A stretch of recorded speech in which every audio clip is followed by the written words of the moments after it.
The ballroom falls silent. 200 faces turn toward the entrance. Crystal chandeliers shimmer under the glow of 1,000 candles.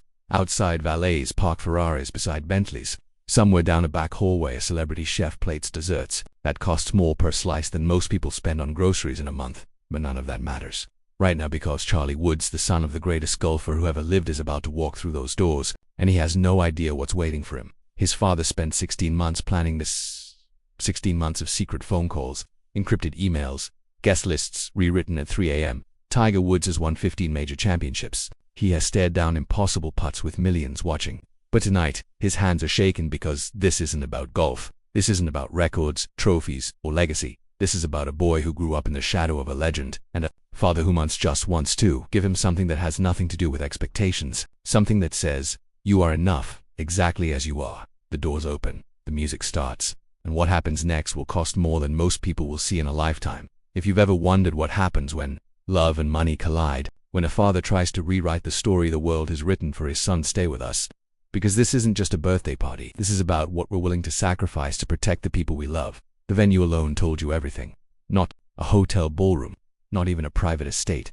Tiger Woods rented out the entire Ocean Reef Club in Key Largo, Florida, an enclave so exclusive it requires a 20-year waiting list and a personal interview. The kind of place where former presidents vacation and billionaires hide their yachts from the world. For one night. It belonged to Charlie. But here's what most people didn't understand.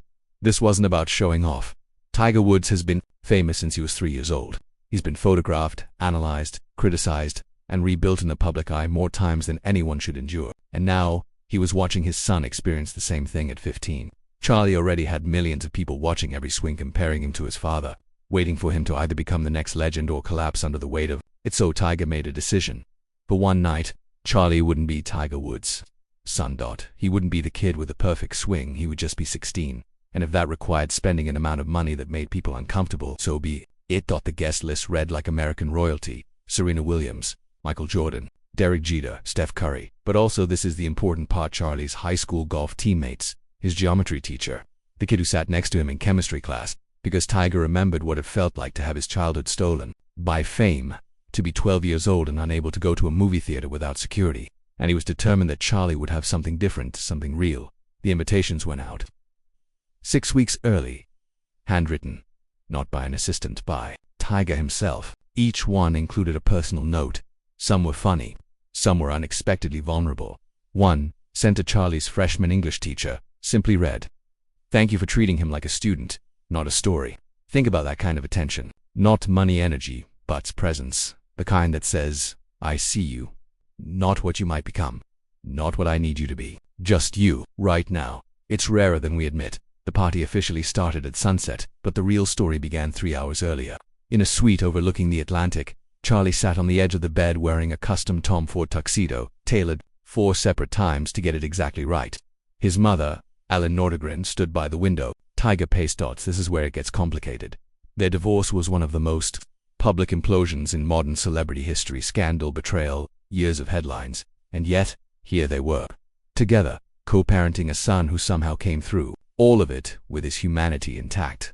Ellen spoke first. She told Charlie that no matter how overwhelming the night felt, he was loved not for his swing, not for his last name, but for the quiet kid who still read fantasy novels and made terrible jokes at breakfast. Tiger didn't say anything. He just placed his hand on Charlie's shoulder and squeezed. Sometimes love looks like silence. Sometimes it looks like showing up even when the history is unbearable. The theme was Great Gatsby meets modern Florida. Absurd until you saw it.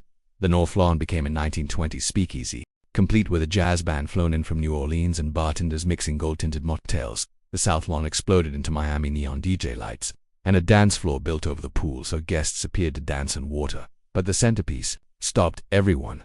A life-size ice sculpture of Charlie mid-swing, not Tiger's swing. Charlie's every detail was perfect. The hip angle, the slight inward turn of his left foot. It took 72 hours to carve, and it was designed to melt as the night went on. Impermanent, beautiful, just like childhood. The sculpture alone cost an estimated $40,000. The orchids flown in from Ecuador. Luem, the food, by Jose Andres' team. Over $200,000. Entertainment and surprise performances. More than $500,000 by the time the candles were lit. Tiger Woods had spent between $2 and $3 million on a birthday party, and the internet exploded. Tone deaf, obscene, irresponsible. But here's the question no one asked. What if this wasn't about the money? What if it was about a father who spent 15 years rebuilding his life and finally felt stable enough to give his son one night when nothing could touch him? At 9:47 p.m., Charlie found his father standing alone near the ocean. He stood beside him, said nothing for a moment, then quietly said, "Thanks, Dad." Tiger couldn't respond. He didn't need to, because some things can't be priced. Later that night, Charlie danced with his mom, awkward Goofy Rel, his best friend from school, talked sneakers with Michael Jordan. At midnight, the cake came out, not extravagant, just chocolate with peanut butter frosting, Charlie's favorite since he was 6, and at 1:15 a.m. when the crowds were gone, Charlie sat on the beach with his mom, his dad, and his sister. No cameras, no noise, just waves. That's what the money bought. Not excess, not ego. One night, all of being a kid. The next morning, Charlie posted a single photo, not of celebrities or decorations, but of his dad's hand on his shoulder. The caption read, "Grateful." It received 12 million likes because people recognized something real. So maybe the question isn't, was it too expensive? Maybe it's, what are we willing to do to make the people we love feel seen? Tiger Woods didn't throw this party as an investment. He threw it because childhood only happens once, and sometimes love looks like building something